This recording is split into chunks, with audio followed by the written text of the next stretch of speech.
¿Qué tal, amigos? Como siempre, un placer saludarlos en la sección de ciencia. ¿Cómo se almacenan y registran nuestros recuerdos?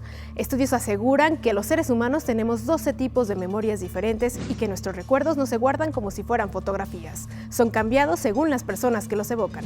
El científico francés Lionel Naquiach nos explica cómo funcionan las dinámicas de memorización.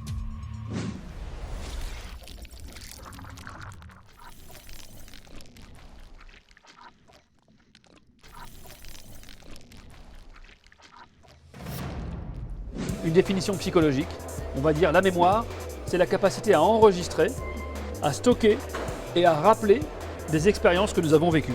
C'est une définition. On va vers le cerveau et on découvre par exemple que des malades qui ont des lésions dans les hippocampes, c'est une région cérébrale, ils ont perdu la mémoire consciente. Mais en même temps, on va découvrir que bien qu'ils aient perdu la mémoire consciente, A través de las neuronas, el cerebro organiza la información que recibe del exterior y la representa. La memoria funciona como un acto creativo debido a que los recuerdos se reconstruyen cada vez que se piensa en ellos. Cada uno de los tipos de memoria se asocia con estructuras neuronales específicas. Un ejemplo es la memoria consciente de nuestra vida pasada, mejor conocida como memoria episódica.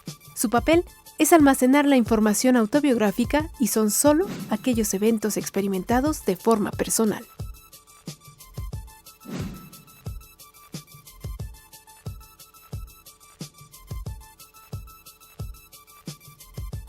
maintenant on a une mémoire qu'on appelle la mémoire sémantique.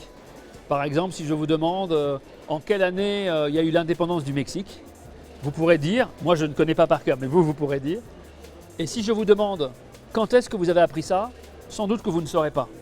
Parce qu'on arrive, la mémoire sémantique, c'est qu'on apprend des choses consciemment, mais ensuite on perd l'épisode, la mémoire de l'épisode durant lequel on a vécu cet apprentissage, et on garde l'apprentissage. On appelle ça la sémantisation.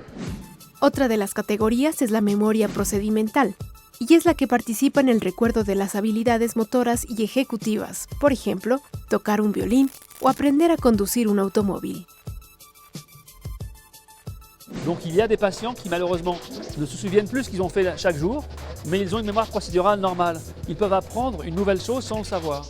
Et inversement, il y a des maladies neurologiques dans lesquelles les patients ne peuvent plus apprendre de mémoire procédurale, mais ils se souviennent de ce qu'ils vivent chaque jour. También existe la memoria por condicionamiento, aquella que depende de un estímulo nocivo o beneficioso, así como la memoria perceptiva, visual, auditiva, sinestésica, olfativa y gustativa. Actualmente existen descubrimientos importantes sobre las áreas cerebrales que intervienen en el almacenamiento de los recuerdos, como el que realizaron los ganadores del Nobel de Medicina en 2014, May-Britt y Edward Moser, quienes trazaron conexiones celulares en el hipocampo. On a découvert qu'il y a une double vie de l'hippocampe, que l'hippocampe non seulement c'est pour la mémoire, mais c'est pour la navigation spatiale. Ça veut dire qu'on a un GPS cérébral.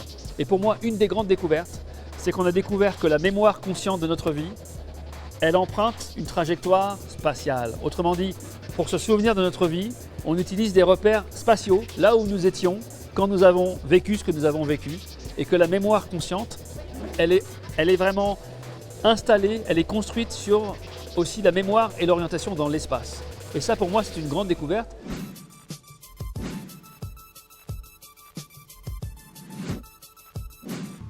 Los estudios del cerebro han permitido conocer cómo funciona la salud mental. Lionel Naquiach también propone ejercitar la memoria del futuro, que es aquella que se refiere a las proyecciones que tenemos los seres humanos. Hasta aquí la información, nos vemos en la próxima.